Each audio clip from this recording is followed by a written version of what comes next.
É um grande privilégio estar aqui com todos vocês, um grande privilégio. Embora eu precise dizer que eu sinto muito, como em uma história que eu ouvi de John Wesley. Ele estava pregando pelo país, montado em seu cavalo, meditando na palavra de Deus. Ele percebeu que em 3 dias ninguém o havia perseguido, ninguém o havia caçado, ninguém tinha o amaldiçoado, ninguém tinha tentado fazer nada contra o seu corpo, nem com paus, nem com pedras. Então ele desceu do seu cavalo e começou a orar e a indagar em seu coração. Ele disse: Deus, eu me tornei um homem carnal? Minha mensagem se tornou tão mundana que ninguém mais me persegue? Exatamente nesse momento de sua oração, o fazendeiro que odiava John Wesley e o viu orando, pegou um tijolo e jogou nele, que passou raspando no seu nariz. Então Wesley, ele louvou o Senhor dizendo: obrigado, Senhor, agora sei que o Senhor confirmou o seu favor pela minha vida. Então, quando você se levanta e pessoas aplaudem, às vezes é um pouco assustador. Você espera que seja um reflexo de piedade de ambas as partes, mas você nunca tem certeza. Devemos compreender que o cristianismo nunca será amigo deste mundo. O cristianismo sustenta a única arma de salvação para este mundo. Eles nunca serão amigos. O cristianismo nunca se mistura, mas as exigências deste mundo se misturam a ele. Essa noite, enquanto eu olhava aqui para a congregação, eu percebi que eu estou desamparado, sem esperança. Porque há tantas necessidades aqui nessa noite, que se 1000 sermões fossem suficientes, supondo o poder do homem, não seria suficiente para ministrar para todas as pessoas que estão aqui nesta noite. É por isso que um pregador, quando prega, está debaixo da misericórdia de Deus. Toda vez que você fica diante de um grupo de pessoas, você é como Ezequiel diante do vale de ossos secos. E você sabe que ninguém viverá a não ser que o Espírito de Deus mova-se sobre os corações dos homens. Esta noite, o que eu devo fazer? Eu vou fazer o que geralmente eu faço quando eu tenho apenas uma única chance de pregar para um grupo de pessoas. Vou pregar o Evangelho. Vou apresentar-lhes o Evangelho de Jesus Cristo. E muitos de vocês dirão: por quê? Nós já sabemos sobre isso. Não, vocês não sabem. Vocês sabem sobre 4 leis espirituais e 5 coisas que Deus quer que você saiba. E vocês sabem levar pessoas a tomar decisões e confirmar a salvação, até mesmo que Deus esteja muito distante do que você está fazendo, mas provavelmente você não sabe muito sobre o Evangelho. A maior necessidade da comunidade evangélica nos dias de hoje é aprender o Evangelho de Jesus Cristo. Porque simplesmente examinando os sermões e testemunhando as técnicas e metodologias de crescimento da igreja e todas as outras coisas que vejo, eu só posso chegar a apenas uma conclusão. Nós não conhecemos o Evangelho de Jesus Cristo. Veja o que temos feito. Nós vamos a um homem e dizemos: você sabe que é um pecador? Se ele dizer sim, nós vamos para a próxima pergunta. Você gostaria de ir para o céu? Se ele dizer sim, nós vamos então para a próxima pergunta. Você gostaria de orar e pedir para Jesus entrar no seu coração? Se ele dizer sim e orar aquela oração, nós perguntamos a ele se ele foi sincero. Se ele disser sim, de forma papal, declaramos que ele está salvo. Este é o Evangelho, aliás, este não é o Evangelho de Jesus Cristo, e essa metodologia de evangelismo tem causado mais estragos neste país do que qualquer heresia introduzida por todas as seitas juntas. Milhões de pessoas neste país cujas vidas nunca foram transformadas acreditam ser nascidas de novo, porque nós reduzimos tanto o Evangelho de Jesus Cristo, que agora não significa nada mais que uma simples oração, que vai tomar apenas 5 minutos do seu tempo. Vamos analisar isso por um lado. Você sabe o que é um pecador? Se a pessoa disser sim, o que isso significa? Absolutamente nada. Vá perguntar ao diabo se ele sabe o que é um pecador. Ele vai dizer sim, Eu sou, e sou muito bom nisso. A questão não é, você sabe o que é um pecador. A questão é, desde que você tenha ouvido a pregação do Evangelho, Deus tem operado de tal forma em seu coração que o pecado que você amava, agora você odeia. Esta é a questão. A questão não é, você quer ir para o céu? Todo mundo quer ir para o céu. Eles apenas não querem que Deus esteja lá quando eles chegarem lá. Isso se trata toda a teoria teológica. Todo mundo quer um bom lugar para viver. A questão não é, você quer ir para o céu? A questão é, desde que o Evangelho tem sido pregado a você, o Deus Todo-Poderoso tem feito uma obra soberana e sobrenatural em seu coração de tal forma que o Deus que você odiava e ignorava, você agora o ama acima de todas as outras coisas. E então, você gostaria de fazer uma oração pedindo para Jesus entrar no seu coração? Você será duramente pressionado a encontrar base bíblica para tudo isso no Novo Testamento. Você pode dizer, não, lá diz, receba Ele. Você honestamente acha que quando a Bíblia fala de receber Jesus Cristo, ela está falando de balbuciar algum rito evangélico? Quando ela fala de receber Cristo, é através do arrependimento e através da fé. Não é recebê-lo como algum acessório para a sua vida. É recebê-lo como o próprio sustentador da vida. Cristo não é algo que faz a sua vida melhorar. Cristo é a vida. Ele é a vida. Jesus veio e não disse no livro de Marcos, o tempo está cumprido. Jesus não disse, o tempo está cumprido e chegado o reino de Deus. Agora, quem gostaria de orar me convidando para entrar no seu coração? Na verdade, Jesus disse, arrependei-vos e crede no Evangelho. E nunca se esqueça que através de todo o ensino do Novo e do Antigo Testamento, o arrependimento é evidenciado através de frutos. Pela maneira como alguém vive. A maioria das pessoas hoje acreditam que são salvas, porque fizeram oração na sinceridade de suas decisões e não na obra de Cristo, nem no poder de Deus na salvação. Você é salvo? Sim. Como você sabe? Bem, 3 anos atrás eu orei pedindo para Jesus entrar no meu coração. Sério? E quantos outros fizeram isso? A evidência da salvação, a evidência do arrependimento, a evidência da fé é uma vida transformada através de uma caminhada com Jesus Cristo. Como você sabe que você se arrependeu para a salvação anos atrás? É porque você continua se arrependendo hoje.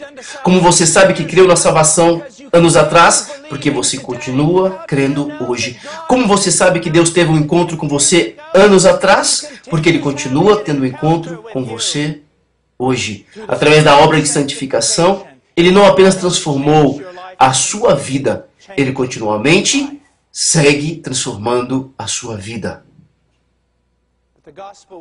O Evangelho que nós pregamos hoje é um ritual.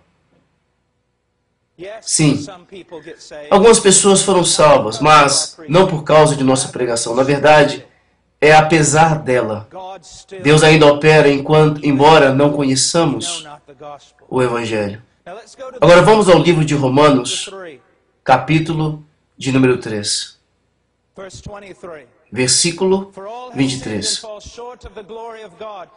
Pois todos pecaram e carecem da glória de Deus, sendo justificados gratuitamente por sua graça, mediante a redenção que há em Cristo Jesus, a quem Deus propôs o seu sangue como propiciação mediante a fé, para manifestar a sua justiça por ter Deus, na sua tolerância, deixado impunes os pecados anteriormente cometidos, tendo em vista a manifestação da sua justiça no tempo presente, para Ele mesmo ser justo e justificador daquele que tem fé em Jesus. Onde, pois, a jactância foi de toda excluída. Porque lei das obras? Não, pelo contrário, pela lei da fé. Spurgeon, Martin Lloyd Jones e outros chamavam esse texto de Acrópole da fé cristã. A cidade fortificada, a cidade edificada na montanha. Muitos teólogos têm dito que se perdesse a Bíblia e pudesse manter apenas um texto, seria exatamente esse. Por que esse texto? Por várias coisas. É, na verdade, um fragmento, uma semente do Evangelho. Uma porção dele. Agora, apesar de existir aqui teologia suficiente para nos manter estudando por toda a eternidade, por que eu digo que é uma semente ou fragmento do Evangelho? Deixa eu falar uma coisa para vocês, muito, muito importante. Antes de eu iniciar o sermão, muito do que é falado hoje sobre a segunda vinda. Todo mundo quer saber sobre a volta de Jesus. Você vai entender tudo sobre a volta no dia em que ela acontecer. Vai fazer, quando isso tudo acontecer e quando os sinais surgirem, que ele mostrará o que está fazendo as coisas sobre a sua volta, mas você levará uma eternidade nos céus e você ainda só vai estar começando a entender o Evangelho de Jesus Cristo. Não é uma mensagem entre muitas, é a mensagem das Escrituras. A mensagem do cristianismo. Mas o triste é que não está sendo mais a mensagem da igreja na América. E eu posso provar isso para você. Vá até todas essas livrarias. Se pensarmos em 200 ou 300 anos atrás, nós veríamos que quando eles falavam de cristianismo, eles falavam sobre o Evangelho. Os livros que foram escritos por Spurgeon, pelos puritanos, por J. Edwards e outros. O que é o Evangelho? Como podemos compreender o Evangelho? Como devemos pregar o Evangelho? O que é a verdadeira conversão? Como realmente podemos saber quando alguém verdadeiramente nasceu de novo? Vá a alguma de suas livrarias evangélicas e veja, tente achar algum desses temas valiosos. Você não vai encontrar nada. Só coisas do tipo, como fazer isso e 10 passos para aquilo outro. Hoje muito tem sido feito para discipulado. E eu acredito que devemos fazer discipulado. Mas eu sempre escuto as pessoas dizendo, nós temos tantas pessoas entrando pela porta da frente da igreja, mas no momento que elas entram, elas saem pela porta de trás. E a razão pela qual elas não estão ficando é porque não as estamos ensinando. Isso é verdade. A razão porque elas não ficam é porque nunca nasceram de novo. Nós fizemos elas tomarem uma decisão. Nós fizemos elas levantarem as mãos, mas as suas vidas nunca mudaram. Nós precisamos fazer discipulado pessoal? Claro que sim. Mas se Deus salva um homem, aquele que começou a boa obra nele há de completá-la. Por que há tão pouco poder hoje? Porque não conhecemos o Evangelho. Porque não nos preocupamos com a verdadeira conversão. Porque não fazemos das coisas importantes, mas nós substituímos o que é importante por aquilo que é o uso da mídia no culto. Com certo tipo de canções para deixar todo mundo no clima, com pregadores superficiais que nos falam tudo o que queremos ouvir, para que a gente possa ter uma vida melhor agora. Porque, na verdade, é isso que nós queremos. Muito mais do que querer a Deus. Não há poder porque o Evangelho está esquecido. Traga o Evangelho de volta e você verá o poder de Deus. Se movendo sobre a vida de homens, mulheres, de crianças. O Evangelho simples.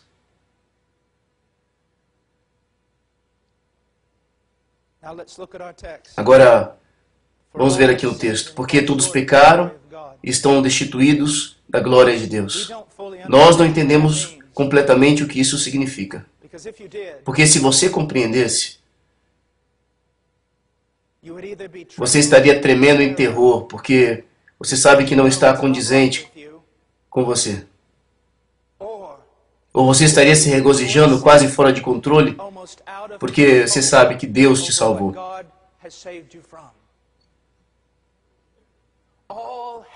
Todos pecaram. Porque isso não nos move. Porque nós não entendemos a repulsiva natureza do pecado. E por que nós não entendemos a natureza repulsiva do pecado? Porque nós não sabemos quem Deus é. Nós não conhecemos Deus. Eu estou espantado. Eu viajo por esse país e pelo mundo e falo com líderes em vários seminários e em institutos bíblicos. E eu faço perguntas. Quantos semestres seus estudantes estudam a própria teologia? Simplesmente, quanto tempo eles gastam estudando a doutrina de Deus? Bem, nós estudamos isso em um mês. Quantas pregações hoje são sobre a doutrina de Deus? Se a gente pudesse fazer um exame aqui nessa noite e desse a cada um de vocês um pedaço de papel e dissesse para vocês, escreva para mim a doutrina de Deus, clássica, histórica, teológica. Faz para mim uma lista das características e atributos de Deus e me dê uma explanação bíblica sobre Deus. O povo de Deus, ele padece porque lhe falta conhecimento. Em todos esses ajuntamentos que têm sido feitos, em todos esses encontros, em todos os livros, em todas essas livrarias, em todos esses vídeos, pregações, conferências, há alguém simplesmente falando sobre Deus. Sobre quem Deus é.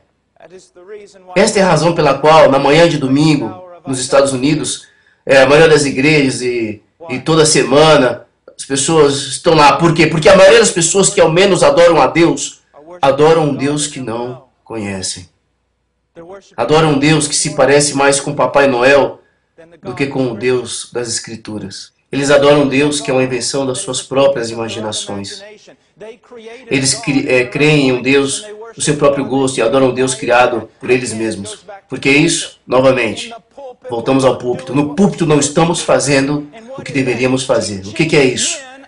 Ensinando os homens sobre Deus, para que eles conheçam sobre a sua luz, a sua revelação, o local onde eles possam se firmar, o que eles precisam saber.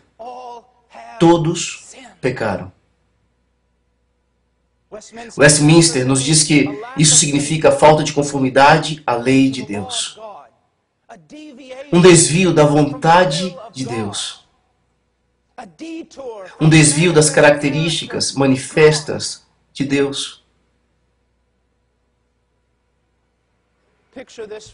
Imagine isso por um momento. Deus está lá, de pé, na criação do universo. E ele diz, estrelas, coloque-se nos lugares que eu determinei para vocês estarem. E todas as estrelas da criação se dobram e dizem, amém. Planetas se alinham nos círculos que eu desenhei para vocês e permaneçam lá. Permaneçam lá até que eu diga outra palavra. Movam-se, e aí sim. E eles se dobram e adoram. Ele disse às montanhas que se levantassem. Ele disse aos vales que se lançassem abaixo. E eles tremem diante dele. Ele disse aos mares, venham até este ponto, mas daqui não passem. E os mares? Os mares obedecem. Mas ele olha para nós, ele olha para o homem, ele olha para você e diz, vem. E você diz, não.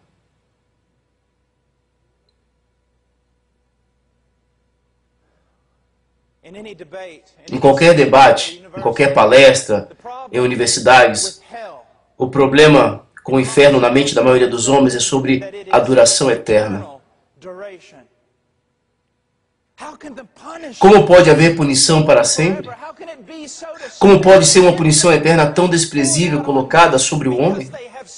Porque eles têm pecado contra o Deus infinitamente digno. O crime é punido com tamanha severidade porque é um crime severo. E é um crime severo devido contra quem eles têm se rebelado. O Deus da glória. E se os homens não entendem a infinita excelência desse Deus, eles não conseguem entender a repulsiva natureza de seus pecados. Ainda hoje ouvi um pastor dizer: nós não falamos sobre pecado em nossa igreja. Então eu posso dizer a ele que o Espírito Santo de Deus não está atuando nessa igreja, nem nas suas ministrações. Por quê? Porque um dos principais ministérios do Espírito Santo é convencer o mundo do pecado. Então, se você não fala muito sobre pecado, pode contar que o Espírito Santo não está muito no teu ministério. Mas o que significa dizer pecado? Não significa nada. Nós vivemos em um país que bebe iniquidade como se fosse água. Os peixes não sabem que estão molhados. Os homens também não sabem o que é pecar contra Deus. E por essa mesma razão, preste bem atenção, vocês que serão pregadores algum dia, nós não devemos ter o espírito mesquinho, buscando zelosamente machucar as pessoas ou quebrantá-las. Mas saiba isto: se você vai explicar corretamente a palavra, você deve enfatizar o pecado. Você deve expor o pecado. Você deve definir o pecado. Deve explicá-lo especificamente para que a palavra de Deus penetre no coração do homem. Eu posso provar meu ponto de vista sobre isso. Nós não temos aqui uma teologia sistemática nas Escrituras, mas o que chega mais perto disso é o livro de Romanos. E se você perceber nesse grande tratado do apóstolo Paulo, ele gasta os 3 primeiros capítulos trabalhando com toda a sua mente para fazer uma só coisa: condenar o mundo inteiro. Esse é o trabalho dele. Vamos ver o capítulo de número 3. Versículo 19. Ora, sabemos que tudo o que a lei diz, aos que vivem na lei, o diz, para que cale toda a boca e todo mundo seja culpável perante Deus. Os homens precisam ouvir uma pregação que fale sobre a realidade dos seus problemas, em termos que eles possam entender e dos quais eles não possam escapar. Sempre uso essa ilustração. Se eu balançar algumas chaves na frente do microfone, esta noite provavelmente não vai deixar muitos de vocês felizes. Provavelmente não vai encher seu coração de alegria. Por que isso? Porque você não está preso em um calabouço para ser executado. Mas se você estivesse trancado em um calabouço, sabendo que a sentença de morte está sobre você, sobre a tua cabeça, então o som das chaves traria alegria ao teu coração. Eu digo a você, o homem não pode apreciar o Evangelho devido ao modo que pregamos. Deixa eu perguntar aqui uma coisa para vocês. Ao meio-dia de hoje, nessa tarde, para onde foram todas as estrelas? Será que alguém as colocou em uma cesta e as levou embora? Para onde elas foram? Elas estão lá, porque você não pode vê-las devido toda a luz. Mas as estrelas e a beleza dessas estrelas é mostrada, não é mesmo? Na escuridão. O mesmo pode ser dito sobre a graça de Deus e o Evangelho de Jesus Cristo. Você quer que a graça seja vista? Então ajude a pintar uma noite negra e escura, para que os homens possam ver o que eles são. E vendo o que eles verdadeiramente são, tendo os seus corações expostos, eles verão a sua necessidade de um Salvador. Mas enquanto você brinca com eles, afaga-os e protege a tão chamada autoestima, você está ao mesmo tempo condenando a alma deles ao inferno.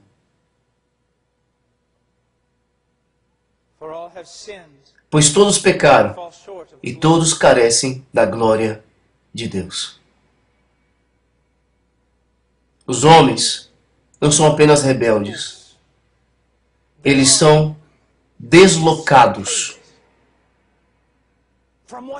Deslocados daquilo que eles deveriam ser. Eles perverteram inteiramente seu ser e o curso de suas vidas. Por que nós fomos feitos?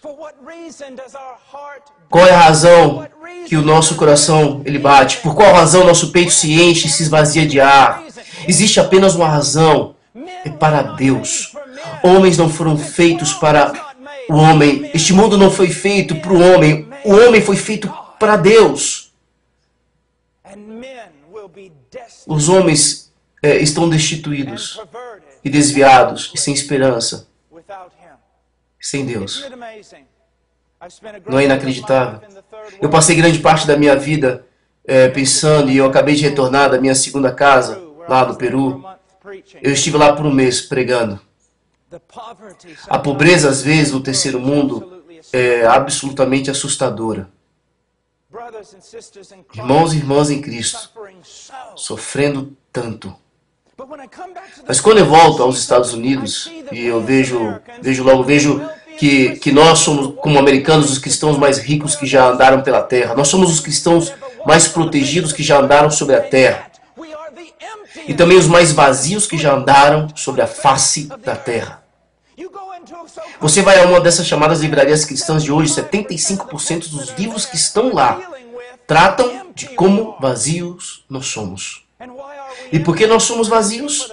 Nós somos vazios pelo mesmo motivo que Jesus nunca foi vazio. Ele disse, tem uma comida que vós não conheceis.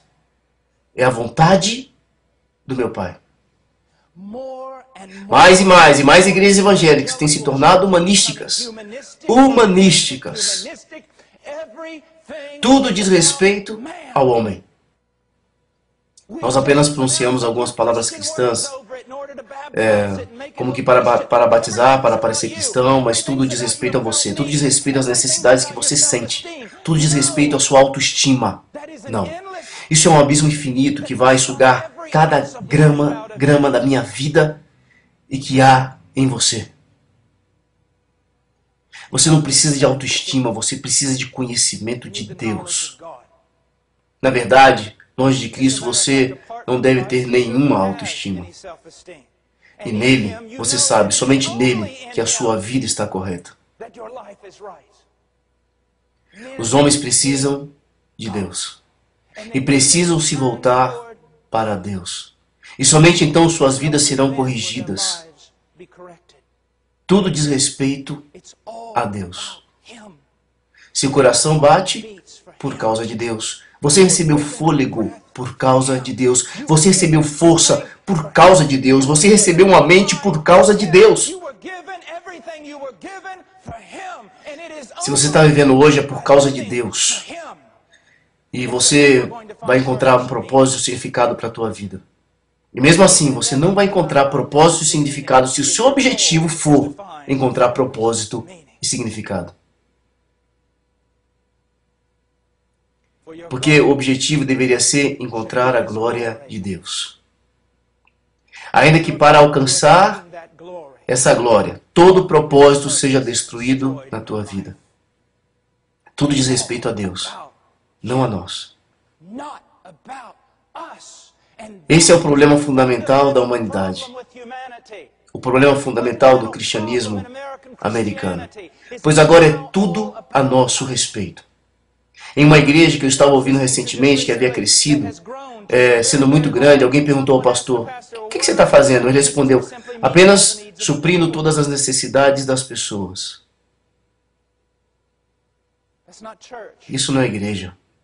Não é igreja. O que acontece quando você não pode suprir todas as necessidades? O que acontece quando há soldados nas portas, dizendo, se você confessar a Cristo, tirarei essa tua casa bonita que Jesus te deu. Eu tirarei esses carros que Jesus te deu. Eu tirarei essas roupas que Jesus te deu. Se você edifica igrejas e edifica o cristianismo em torno disto, Jesus suprirá todas as suas necessidades. Você não terá o cristianismo, você terá um humanismo exaltado. E Jesus como um servo do homem. Os pregadores antigos davam uma lição hipotética, gostando de dizer isso. Você deveria acreditar em Jesus Cristo. Você deveria se arrepender e servi-lo, mesmo que ele o mandasse para o inferno. Porque ele é digno de arrependimento, ele é digno de fé, ele é digno de ser servido, mesmo que você não ganhe nada, absolutamente nada em troca. Você entende este tipo de cristianismo? Onde tudo se refere a ele e não a nós, os homens?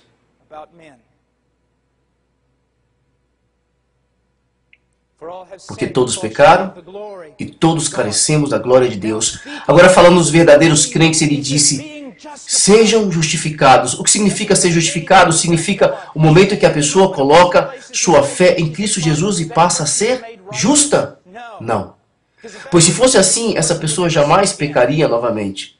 Justificação, ser justificado, é um termo legal ou forense, que significa o momento em que a pessoa coloca sua fé em Jesus Cristo. Deus legalmente declara essa pessoa reta. Reta diante dele. É uma declaração legal vinda diretamente do trono de Deus. Esse pecador está justificado. Ele está legalmente reto diante de mim. Agora, como somos justificados? Esta é a questão dos séculos. Gratuitamente pela sua graça. Agora quero que você saiba algo aqui. Diz, sendo justificados gratuitamente. A mesma palavra, a mesma frase, mesmas palavras gregas usadas em outros textos que fala sobre o Messias. Odiaram-me sem motivo. João 15, 25. Jesus Cristo deu algum motivo para ser odiado? Não. Eles odiavam mesmo sem motivo nenhum. É a mesma coisa sendo ensinada aqui, que Deus declara o pecador reto diante dele. Sem motivo nenhum. O pecador nunca deu nenhum motivo para Deus, para que Deus o justificasse ou declarasse que ele é reto.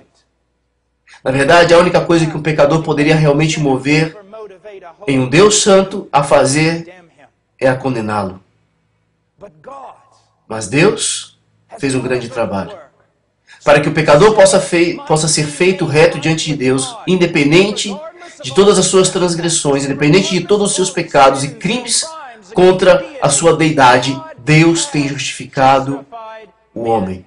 Apesar de o homem nunca ter lhe dado um só motivo.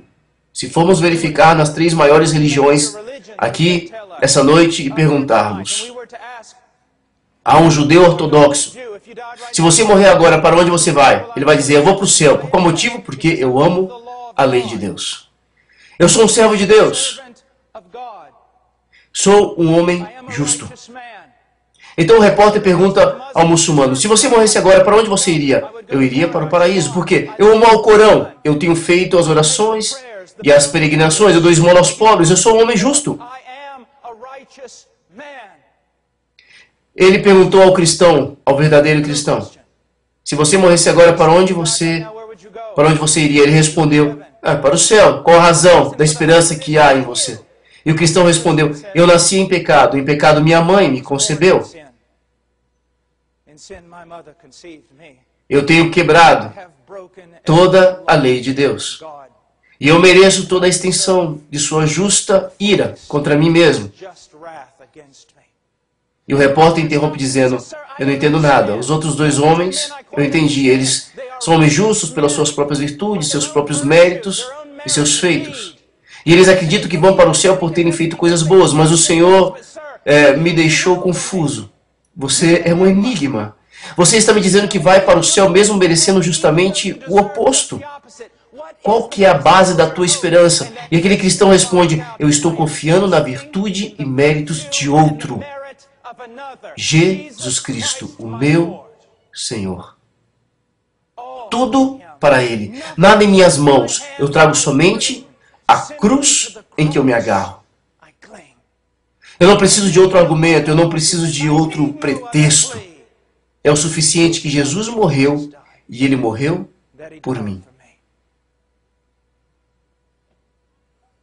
Declarando justo diante de Deus, mesmo sem dar a Ele um motivo sequer. Nenhum motivo para fazer qualquer coisa,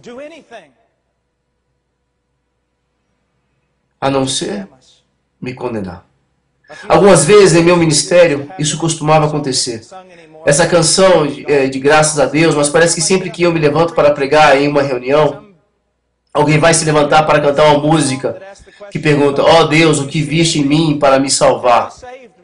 E eu me sinto como uma criança na escola levantando a mão: ei, não escolhe a mim. Eu respondo: o que Deus viu em você? Ele viu um objeto de ira. Ele viu alguém que quebrou todas as leis que ele fez. Que viveu uma vida deslocada e pervertida. Foi isso que ele viu. Por que ele te salvou? Duas razões. Deus é amor. Segundo, para demonstrar a sua glória, a sua misericórdia, seus atributos. Não apenas ao mundo, mas até mesmo além do mundo. Uma canção muito popular há alguns anos dizia: Deus nunca desistiu de mim. É porque Ele nunca colocou nenhuma esperança em você. Ele nunca desistiu de você. Quem ensinou essas coisas a você? Ele nunca desistiu porque Ele nunca pôs esperança em você. Ele colocou esperança na sua própria promessa, no seu próprio juramento, em sua própria aliança. Ele colocou esperança onde ela pertence, em sua pessoa, seus decretos, na sua obra. Então ele justifica os homens, sendo justificados gratuitamente pela sua graça. Favor sem mérito. Isso é o que direciona o homem de Deus. A graça. A graça. A graça, o favor sem mérito nenhum de Deus. Através do sacrifício infinitamente valioso do seu Filho, Jesus Cristo, nós nos tornamos prisioneiros da graça. Nos tornamos prisioneiros da graça, da esperança, do Evangelho. Eu devo viver para Ele. Por quê? Por causa da graça. Manifesta para mim na pessoa de Cristo. Eu sou constrangido por esse amor. Ele disse que nós somos salvos pela graça. E ele continua e diz, através da sua redenção.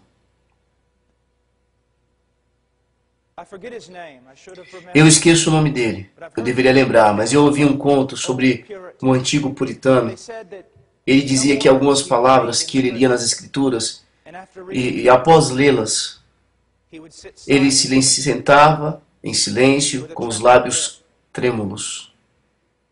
Porque existem algumas palavras que são quase sagradas demais para serem pronunciadas.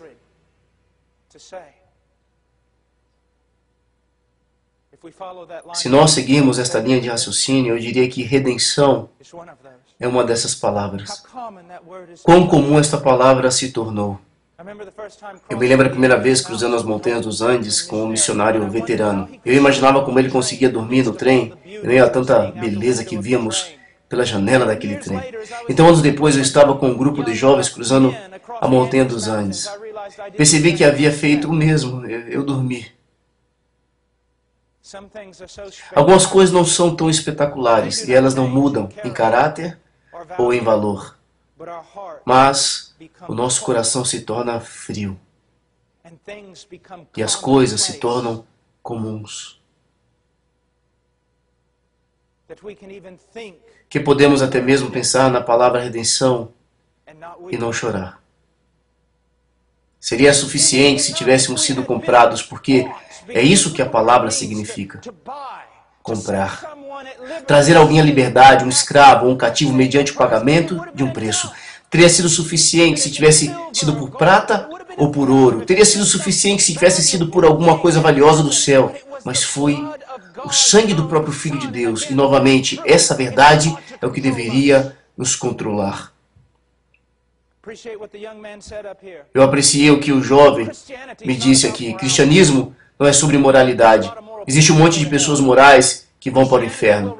Cristianismo vai resultar em moralidade bíblica, mas cristianismo não é sobre moralidade. É sobre Deus. Não diz respeito apenas a ser uma pessoa legal. Não é apenas sobre fazer coisas legais. Não é apenas sobre colocar pingos nos is e cortar todos os textos. Diz respeito à paixão, um coração pegando fogo, porque sabe que foi comprado pelo sangue do Filho de Deus.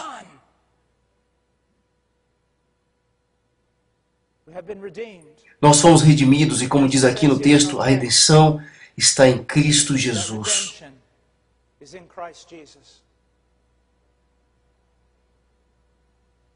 Em Cristo Jesus. Possivelmente a mais poderosa frase na Bíblia. Em Cristo.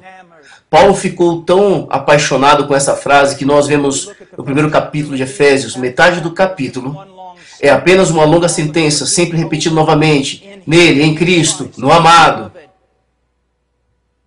Você está aqui esta noite em um dos dois lados. Você está em Adão e condenado, ou você está em Cristo e justificado. Um jovem veio até mim certa vez e disse, você está certo, irmão Paul, você está certo. Jesus é tudo o que precisamos. Eu disse, jovem, Jesus é tudo o que temos. Ele não é apenas tudo o que precisamos. Fora dele não existe nada. Você precisa entender, o grande livro de Colossenses não ensina apenas que o mundo foi criado por Cristo e para Ele, mas que foi criado em Cristo. Tudo fora de Jesus não é realidade. Tudo fora de Jesus Cristo é absolutamente absurdo. Tudo fora de Jesus Cristo é morte. Não existe nada, não há realidade, não há lógica, não há sentido, não há razão.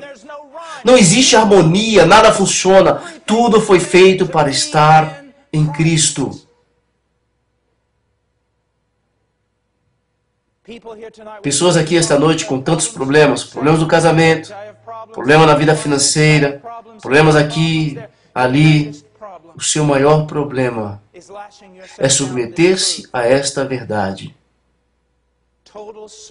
Total rendição à pessoa e à vontade de Jesus Cristo, para a glória de Jesus Cristo.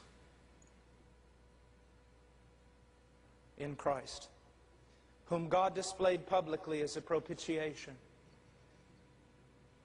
Propitiation.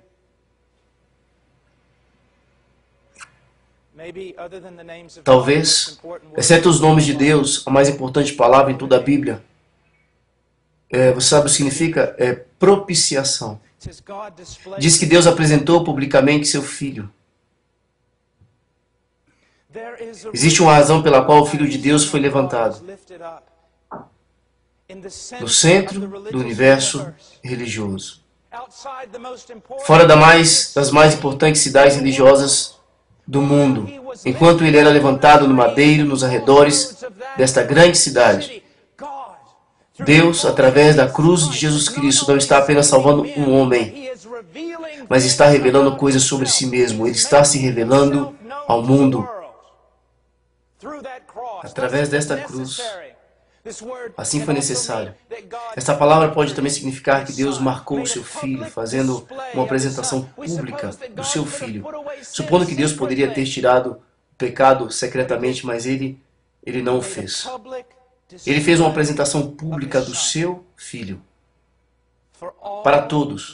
Não apenas para o mundo, mas para toda a criação poder ver. Diz que Deus o apresentou publicamente como propiciação. O que é propiciação?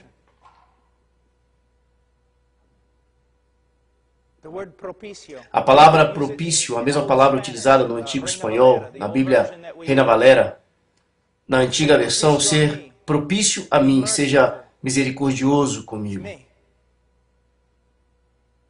É um sacrifício que permite Deus demonstrar misericórdia para com o ímpio. Mais adiante iremos explicar isso, mas agora eu quero lhe mostrar algo. Me escute. Se você puder entender uma coisa que vou ensinar aqui nesta noite, isto irá ajudá-lo muito. É sobre a cruz. Isto é a cruz. É a razão para isto. É a razão por trás dela. Por que uma cruz? Por que uma morte? O maior problema em toda a Bíblia é encontrado em um obscuro texto em Provérbios. Vamos até lá por um momento. Provérbios 17, 15. Escutem o texto. O que justifica o perverso e o que condena o justo, abomináveis, são para o Senhor, tanto um como o outro. E você diz, bem, o que isso tem a ver com o Evangelho? Tudo bem. Vamos colocar a primeira e a última parte juntas. Aquele que justifica o perverso é abominação para o Senhor. Qualquer um, especialmente uma autoridade, tal como um juiz ou um rei, qualquer um que justifica o perverso é uma abominação para Deus.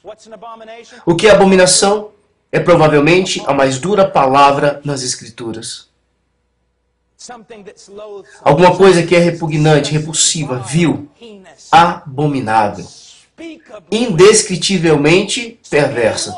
Então qualquer um que justifica um homem perverso, qualquer um que declare legalmente um homem perverso como justo, é abominação diante de Deus. Alguns de vocês conseguem ver esse problema? Deus justifica o perverso. E ainda as Escrituras não podem ser quebradas. Justificar o perverso é uma abominação para Deus. E isso é tudo sobre o que o Evangelho diz a respeito e muitos de vocês jamais ouviram. Jamais ouviram isso antes. O grande problema em toda a Escritura é este. Se Deus é justo, Ele não pode perdoar você. Você diz, por que não? Com essa pergunta você está demonstrando ser apenas uma criança na sua própria fé, que não sabe nada sobre justiça. Deus é santo. Deus é justo. Deus não pode simplesmente virar as costas para o pecado. Ele não pode simplesmente deixar passar o teu pecado. Ele não pode simplesmente perdoar você. Se Deus é justo, Ele deve julgar você corretamente. E um julgamento correto significa a sua morte no inferno para sempre.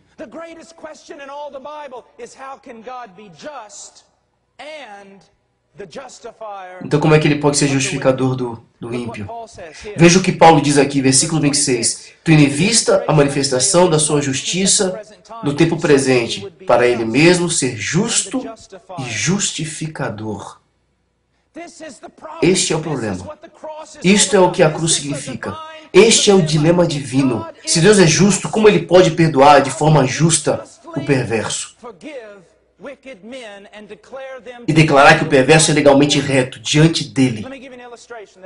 Deixa eu usar aqui uma ilustração que eu tenho usado milhares de vezes. Vamos dizer que você saia daqui nessa noite, vá para tua casa e encontre a sua família completamente assim, assassinada. Mas quando você chega lá, o assassino está diante dos teus familiares. E para um deles, ainda existe um último suspiro. Mas ele vai até essa pessoa, quebra o pescoço dela, joga-o no chão e dá gargalhadas. Ele corre para uma porta, você corre por outra. Você consegue alcançá-lo, derruba-o no chão, prende as mãos dele, chama a polícia. A polícia vem, leva este homem que assassinou toda a tua família e o prendem. E no devido tempo eles o apresentam diante do juiz. O juiz olha para o homem que assassinou toda a sua família e diz: eu sou um juiz muito amável, eu perdoo você, vá em liberdade. Qual vai ser a tua resposta? Você vai exigir justiça. Você vai escrever para os jornais, vai chamar as grandes redes de TV, você vai escrever para os congressistas, você vai dizer para o juiz no tribunal que ele é o pior criminoso e ele perdoou o pior criminoso que existe e que tem algo mesmo em você que clama por justiça. Isso não pode ficar assim. Então, não deveria o juiz de toda a terra fazer o contrário? Eu tenho ouvido evangelistas dizerem isto, não sabendo que eles estavam falando blasfêmias e heresias contra Deus. Eu tenho ouvido eles dizerem, ao invés de ser justo com você, Deus foi amável. Você sabe o que eles estão dizendo? Que o amor de Deus é injusto. Que Deus pode ser injusto. Existe mesmo no meio de nossa raça de pessoas o quê? Um amor injusto. Pessoas amam coisas injustamente. Eles demonstram afeto de forma pervertida. Você não pode dizer e ser bíblico que ao contrário de ser justo, Deus foi amável. O amor de Deus deve ser justo. Deus deve satisfazer a justiça que clama contra você por causa do seu pecado. Agora, não é como alguns supõem. Algumas pessoas pensarão, você está dizendo que existe uma regra de justiça, que até mesmo Deus tem que se submeter. Não, não foi isso que eu disse. O que estou dizendo é que Deus é justo em si mesmo. E Deus é perfeito e consistente em todos os seus atributos para perdoar o perverso. A justiça de Deus deve primeiro ser cumprida e a ira de Deus apaziguada. Alguma coisa deveria... essa é uma palavra muito importante, você pode procurar depois no dicionário. Alguém deveria se interpor. Alguém deveria intervir. Alguém deveria fazer algo. Sendo que há apenas dois lados, Deus e o homem. Nós não colocamos esperança no homem. Deus mesmo deve intervir para cumprir a sua justiça, apaziguar sua ira e tornar possível expressar o seu amor e salvação para com o homem perverso. Agora permitam-me por um momento falar uma coisa que será bastante ofensiva para você. Quero falar um momento sobre o ódio de Deus. Pergunto, quantos de vocês, levante a mão, já ouviram um sermão sobre o ódio de Deus? 1, 2, 5. Bom, isso é melhor do que o normal. O ódio de Deus? Irmão Paul, mas, como uma jovem disse, Deus não odeia, Deus é amor. Portanto, ele não pode odiar. Não, Deus é amor e, portanto, ele deve odiar. Antes de irmos às Escrituras, deixe-me dar a você uma ideia. Você ama bebês? Eu amo. Eu tenho vários em minha casa. Realmente amo bebês. A coisa mais difícil em meu ministério é ficar distante dos meus bebês. Não me importo se já são grandes, ainda serão os meus bebês. Se eu amo bebês, eu devo odiar o aborto. Você ama os judeus? Eu amo. Você deve odiar o Holocausto. Você ama os afro-americanos? Você deve odiar a escravidão. Desculpe-me, não há neutralidade. Viram? Se você realmente ama o que é correto, o que é perfeito, o que é bom, há também uma animosidade, inimizade contra tudo que contradiz este padrão.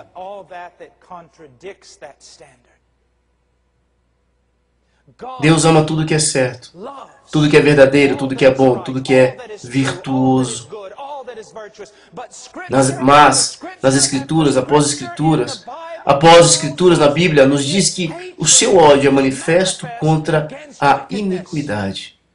Eu poderia ignorar isso, se você prefere. Eu poderia ficar em silêncio, se você prefere, mas eu não poderia ser fiel a Deus. Deixe-me mostrar um bom texto, vejamos Salmos. Salmos capítulo de número 5. Apenas por um momento.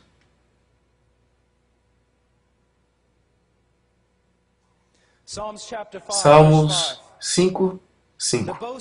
Os arrogantes não permanecerão à tua vista. Aborreces a todos os que praticam a iniquidade. Agora você sabe de uma maravilhosa declaração. Deus ama o pecador, mas odeia o pecado. Veja esse texto. É o que nos ensina? Não. Não é o que nos ensina, desculpe. É outra coisa bonita que as pessoas ficam dizendo, que está estampado em algumas camisetas e tal, mas não é o que a Escritura ensina. Não diz aqui que o ódio de Deus é manifestado contra o ato pecaminoso. Diz que o ódio de Deus é manifestado contra aquele que comete o ato. Não se engane, o ódio de Deus não é como o nosso. Ele não é egocêntrico, egoísta, odioso. É a reação de um Deus santo contra o homem que é vil. De quem você está falando? De todo homem que já nasceu, filho de Adão. Você precisa entender. O que você acha que a ira de Deus é? Alguma coisa impessoal que sai de trás do trono de Deus? é Deus. Quando alguém me diz, irmão Paul, Deus me salvou, eu gosto de perguntar, do que ele lhe salvou? Ele me salvou dos meus pecados. Não. Ele lhe salvou dele próprio. Você conhece todas essas passagens preparadas para limitar Deus? Deus é santo, ele não pode olhar a iniquidade, seus olhos são muito puros. A ira de Deus é revelada contra toda injustiça. Você e seus pecados, sendo vistos por um Deus santo, produz apenas uma resposta: ira.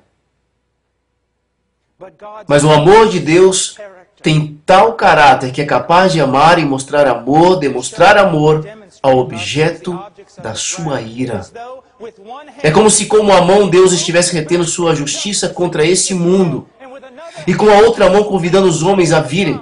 Mas um dia ambas as mãos serão abaixadas. Você sabe disso, não sabe? Deixe-me dar um outro exemplo. Céu é céu porque Deus está lá. Isso é verdade. Mas o contrário não é verdade. Inferno é inferno porque Deus não está lá. Isso não é o que a Escritura nos ensina. Inferno é a ira do Deus Todo-Poderoso.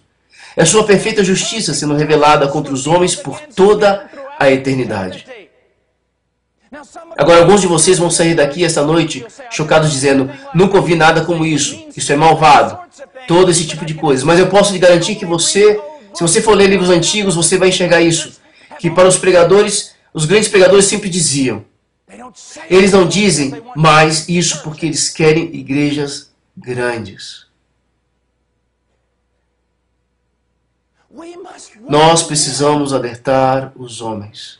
Nós precisamos dizer aos homens que Deus todos os dias estende suas mãos a um povo desobediente e obstinado, mas que ao mesmo tempo a ira de Deus vem sobre o mundo. Porque Deus é um Deus justo e santo. Você não leu o livro de Apocalipse? Este é um ensino apenas do Antigo Testamento. Que a ira de Deus virá de tal forma que os homens clamarão. Os grandes comandantes, os líderes deste mundo irão clamar para que as rochas caiam sobre eles para escondê-los da ira do Cordeiro. A ira de Deus. Eu não acredito nisso. Não importa em que você acredita, importa o que a Escritura, a Bíblia, diz. Existe a ira de Deus. E ela é o resultado de Deus ser justo e santo e até mesmo amável e bom. Pode Deus ser amável e não se opor contra a iniquidade? Não. Pode Deus ser bom e ser indiferente ao pecado? Absolutamente não. Deus vai julgar o homem. Ele vai. Mas a questão é como alguém pode ser salvo? Aqui está a resposta. A cruz de Jesus Cristo. O que significa, irmão Paul? A cruz de Cristo. O Cristo foi até o madeiro e ele morreu. E com a sua morte, ele satisfez a justiça de Deus. A Bíblia diz, pois todos pecaram e carecem da glória de Deus. A Bíblia diz, o caminho do pecador é a morte. E Cristo foi um homem perfeito, vivendo em uma vida perfeita, debaixo da lei. Foi ao madeiro e morreu a morte pelo seu povo. E morrendo essa morte, ele satisfez a justiça de Deus. E apaziguou a ira de Deus. Agora, vamos olhar por um momento dentro do tempo que nós temos. A cruz. Escute. Eu estava ensinando, faz alguns anos, em um seminário no leste da Europa. Era tudo em alemão. Eu estava muito cansado, havia ensinado muita coisa. Eu fui até a biblioteca. Eu estava lá procurando por um livro para ler. E eu me deparei com um livro. A Cruz de Cristo não era o de John Stott, era outro. A Cruz de Cristo. Então, eu peguei e comecei a ler. Então eu encontrei um lugar e era isso que o autor dizia.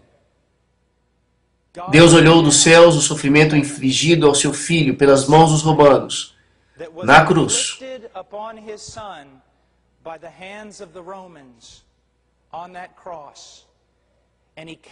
E ele tomou isso como pagamento pelos nossos pecados. Isso é heresia. Você entendeu?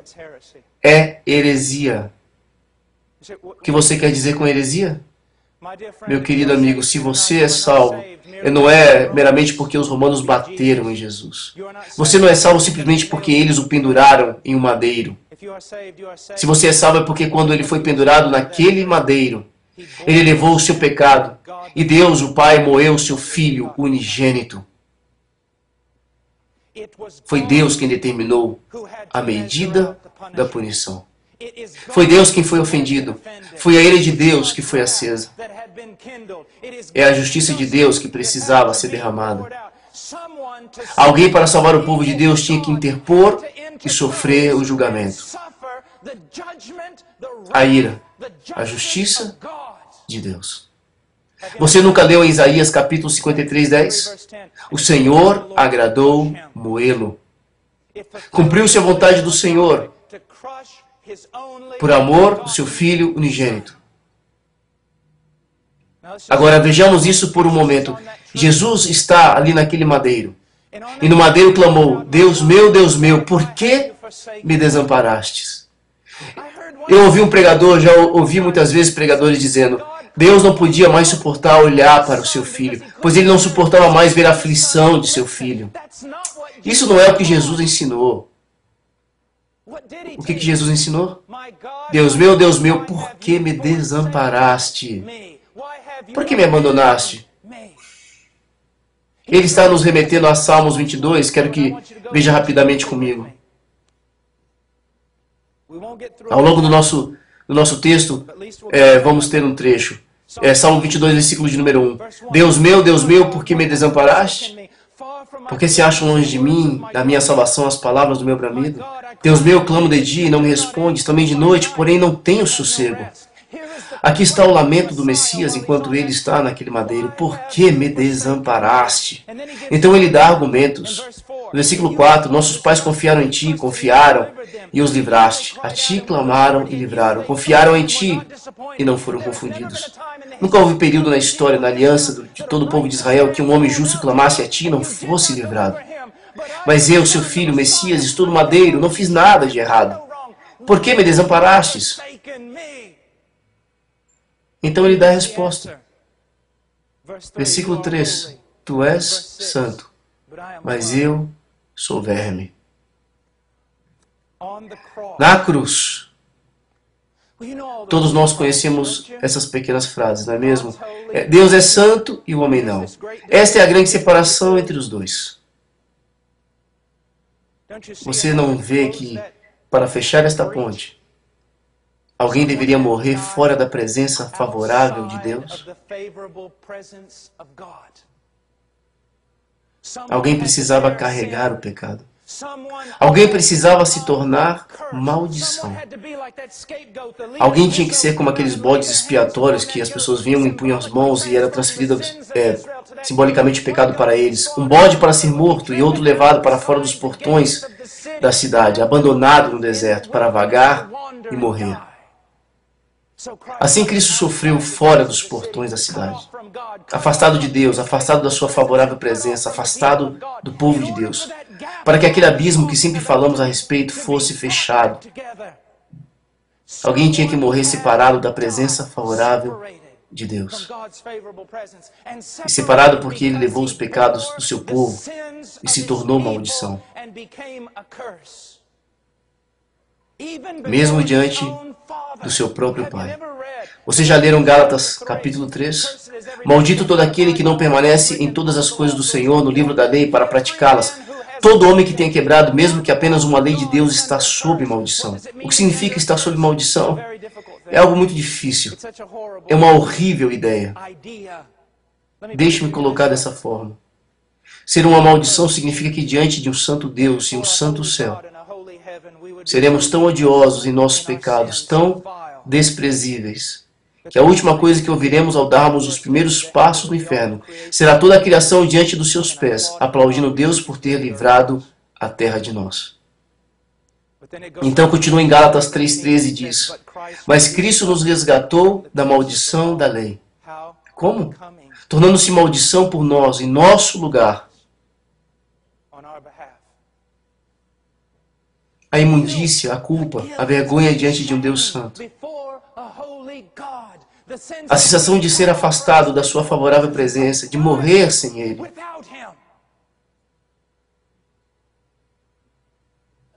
Separação. E ainda, não apenas separação, mas ira. A justiça precisava ser derramada. Precisava ser.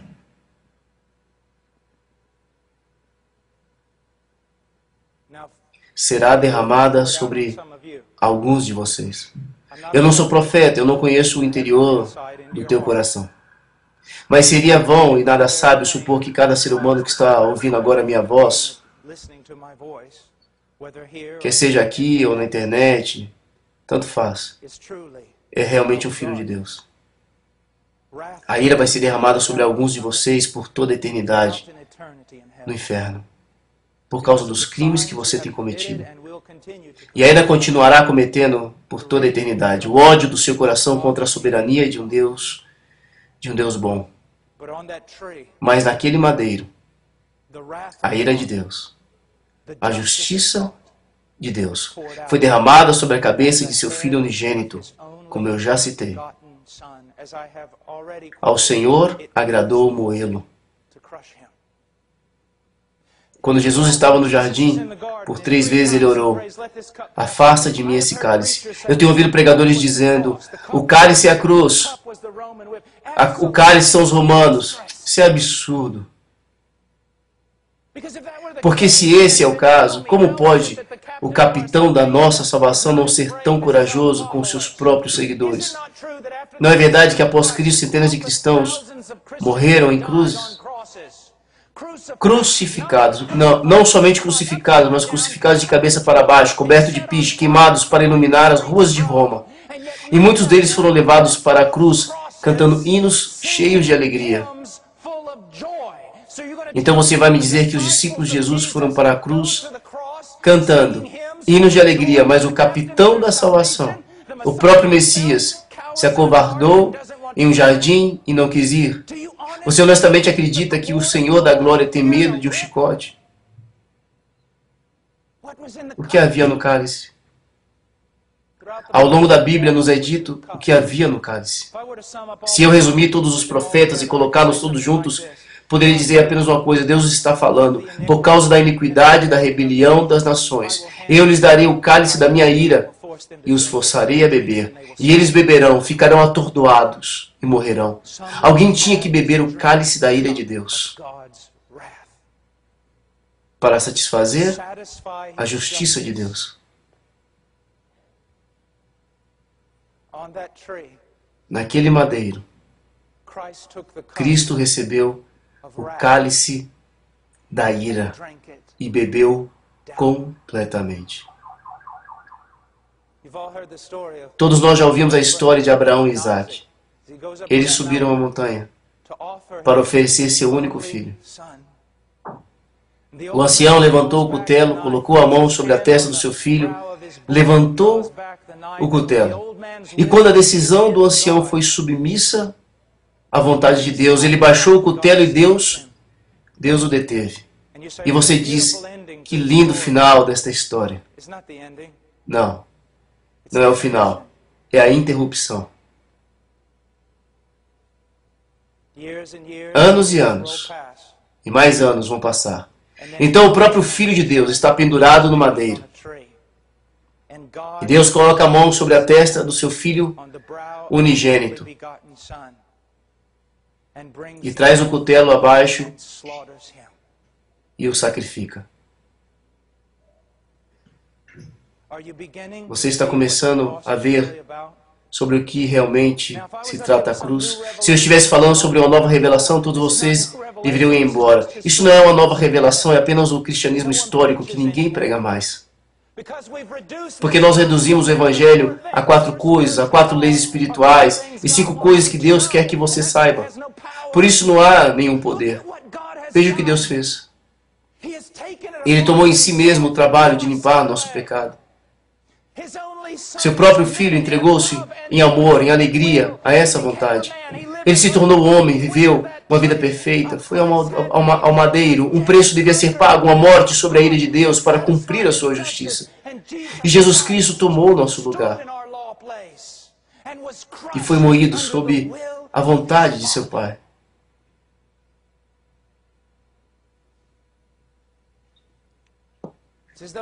Então ele bebeu o cálice e quando clamou, está consumado, virou, nenhuma gota da ira restou. E está consumado. Ele pagou tudo. Pagou tudo. E o mesmo Jesus que morreu não permaneceu morto. Ele vindicou seu Pai naquele madeiro. Você pergunta, como irmão Paul, ele provou de uma vez por todas que Deus é justo, ainda que justifique o homem perverso. Essa é a acusação contra Deus. Ao longo de toda a história da humanidade. Você consegue imaginar o diabo? O que ele fez? Ele pecou. Perfeita justiça sobre ele, sem necessidade de explicação. Foi expulso do céu para sempre. Mas então Adão pecou. Você pode imaginar a acusação contra Deus? Ó Deus, o que é isso? Eu pequei, justiça. Esse bola de sujeira se levanta contra ti. E dás a ele uma promessa? O que aconteceu com a tua justiça? E Abraão? É seu amigo agora? Onde está a sua santidade, Deus? E Israel, seu povo? Quantas vezes eles cometeram idolatria contra ti? Quantas vezes eles deveriam ter morrido? E Davi, um homem segundo o teu coração? O que aconteceu à justiça de Deus? 2000 anos atrás, Deus deu a resposta. Você quer saber como posso poupar o homem desde o início, até mesmo com o pai deles, Adão? Você quer saber como posso chamar Abraão de meu amigo? Você quer saber como posso chamar Davi de filho? Porque ali está o meu filho agora, morrendo por todos eles. Então agora Deus é justo. Por quê? Ele puniu o nosso pecado. Entretanto, Ele puniu o nosso pecado em seu Filho unigênito.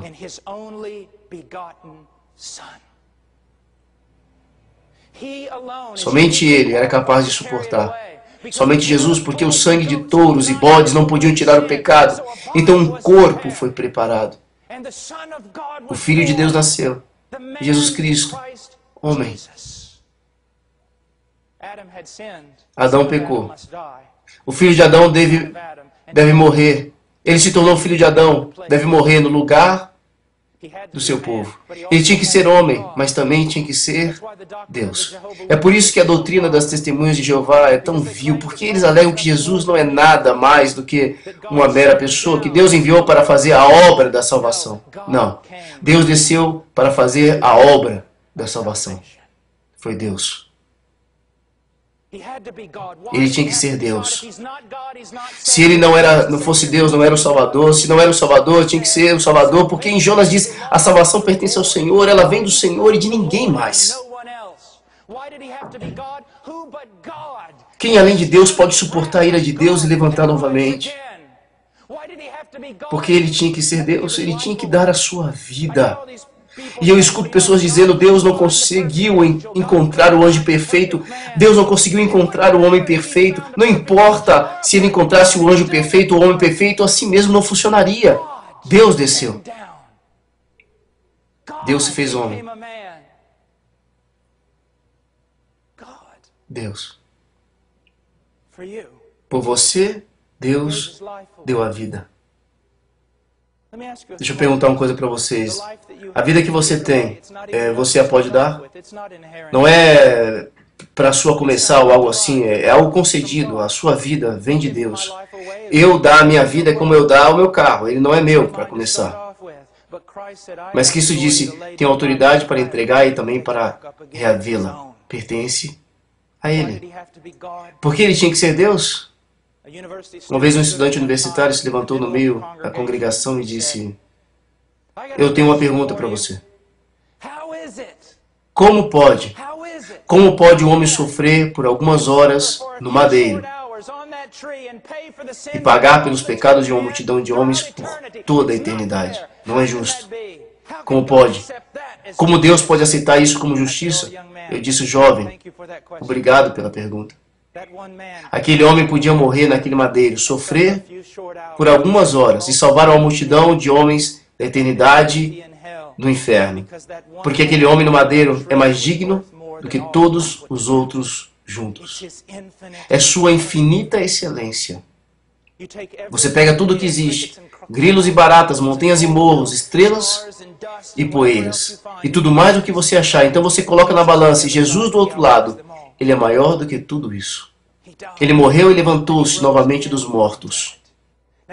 Agora, como Cristo vindicou seu Pai morrendo no madeiro, o Pai vindicou seu Filho ressuscitando-o dos mortos. A declaração pública de Deus, o que meu Filho fez naquele madeiro, pagou pelos pecados do meu povo e pagou completamente.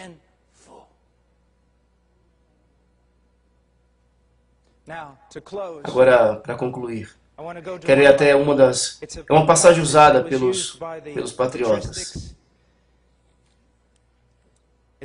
É chamada de o Salmo Essencial. Salmo 24, 7. Os pregadores antigos costumavam dizer isso. Cristo foi ressuscitado dos mortos e 40 dias depois ele ascendeu aos céus.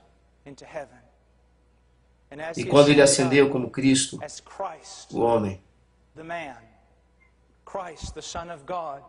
Cristo, o Filho de Deus, Cristo, o Deus homem, ele veio até as portas do céu e clamou: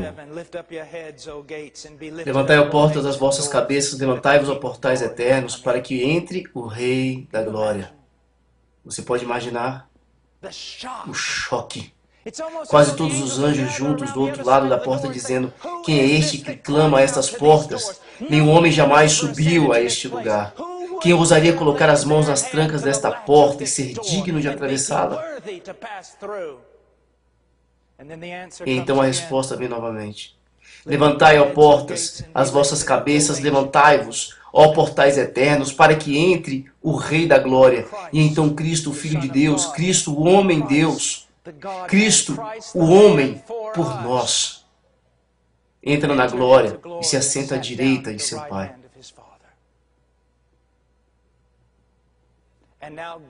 E agora, Deus não lhe diz para dizer uma oração de 5 minutos e pedir para que Jesus entre no seu coração. Não, não é o que ele faz. Você diz: eu fui salvo desta forma.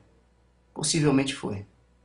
Porém, a Bíblia diz que Deus ordena a todos os homens, em todos os lugares, que se arrependam dos seus pecados e creiam no Evangelho e produzam frutos dignos de arrependimento. Você diz: irmão Paul, você está falando de salvação pelas obras. Absolutamente não. Estou falando de uma doutrina abandonada pela igreja. Apenas me suportem por mais um momento. Eu fechei minha Bíblia, tenham fé. Estou terminando. Me suporte só por mais um pouco. Se há uma doutrina abandonada na igreja de hoje, que está destruindo o evangelismo, é a doutrina da regeneração. Regeneração não é meramente uma decisão humana. Você não é salvo simplesmente porque você decidiu sair do caminho que leva ao inferno e entrar no caminho que leva ao céu. Salvação é uma obra sobrenatural de Deus, onde o poder de Deus é manifestado, de tal forma que se equipara ou excede o próprio poder de Deus manifestado na criação do universo. O universo foi criado do nada, mas quando Deus salva um homem, ele o recria de uma massa corrompida. Quando pessoas verdadeiramente se arrependem, quando pessoas realmente creem Há uma obra de regeneração acontecendo na qual essa pessoa se torna uma nova criatura. E como novas criaturas, com uma nova natureza, eles irão viver uma vida diferente. A evidência da regeneração não é que você tomou uma decisão numa certa vez em uma campanha evangelística. A evidência da regeneração é que sua vida tem sido transformada. Você acha que Deus transforma só alguns de seus filhos? A doutrina que ensina que o cristão pode viver em um estado contínuo de carnalidade é absolutamente heresia. Cristãos pecam? Sim. Cristãos podem cair em carnalidade? Sim. Cristãos podem caminhar na imaturidade por tempo? Sim, mas cristãos podem viver de maneira ímpia e mundana todos os dias de sua vida? Absolutamente não. Por quê? Porque a salvação é uma obra sobrenatural de Deus sobre qualquer homem que está em Cristo. Ele é uma nova criatura e novas criaturas vivem de maneira diferente. É por isso que quando as pessoas me dizem que hoje há tanto pecado dentro da igreja quanto fora dela, que existe tanto divórcio, pornografia, mentiras, ódio, contendas na igreja quanto fora dela, isso é uma mentira. A igreja de Jesus Cristo hoje na América é linda. Ela está quebrantada, ela é confessional, ela está andando com seu Deus. E quando ela peca, isso quebranta seu coração e ela se volta para Deus. O seu problema é, isso que você está chamando de igreja não é igreja. Se a igreja é o que a maioria das pessoas dizem, então a nova aliança e todas as promessas da Bíblia falharam. Mas Deus diz que a nova aliança, Ele criará um povo e Ele será seu Deus. Eles serão seu povo e a lei de Deus será escrita em seus corações e eles andarão nela. A evidência da conversão não é um cartão de decisão preenchido. É uma vida sendo vivida. Um querido amigo meu ligou para um importante historiador cristão, Dr. Dale Moore. Ele fez uma pergunta a Dale Moore. Se os puritanos realmente nunca fizeram apelos, ou as coisas que fazemos hoje, como é que eles sabiam que alguém era salvo? É simples, respondeu Dale Moore. Era muito fácil, porque as pessoas eram transformadas e elas continuavam vindo à igreja. E como que nós hoje sabemos que as pessoas são salvas?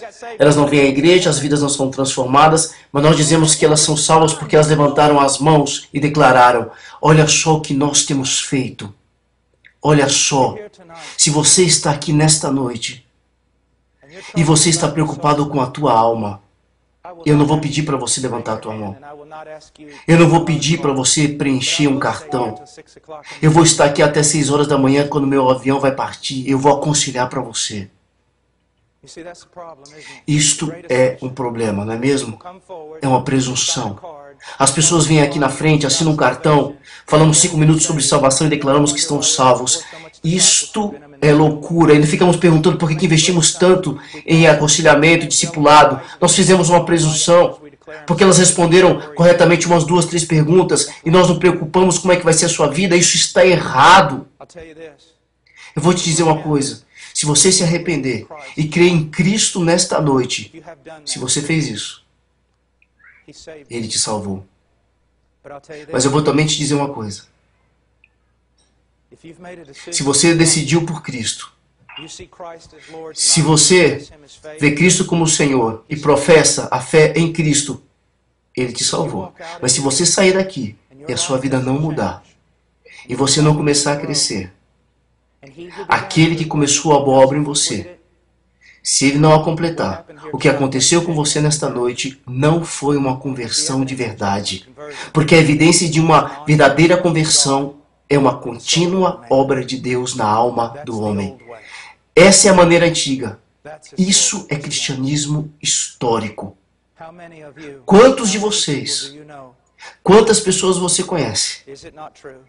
Olha só, não é verdade? Talvez você tenha um filho que fez a confissão da fé dele quando tinha 6 anos de idade. Porque alguém perguntou para ele se ele queria ir para o céu e conhecer Jesus. É claro que todos levantaram a mão. Então quando ele chega na adolescência, 14, 15 anos, ele começa a fazer coisas e começa a odiar a Deus. Aí você diz para ele: você é um cristão, você não pode fazer isso. Você está errado na forma que você tem abordado. Você deveria dizer para eles: você confessou a Cristo, mas as tuas evidências, as tuas atitudes indicam que aquilo que você fez quando confessou a Jesus era uma mentira. Você está em pecado, e se você morrer, você vai para o inferno. Procure confirmar a tua salvação e eleição. Arrependa-se do seu pecado. Veja quão superficial o nosso cristianismo tem se tornado. Meu querido amigo, todas essas coisas não deveriam ser assim, mas são. Despertem para o Evangelho, para o verdadeiro Evangelho, não para o tipo diluído por aí. É um Evangelho de graça e de poder, pois aquele que começou a boa obra em você irá terminá-la. Vamos orar. Pai, oh Pai,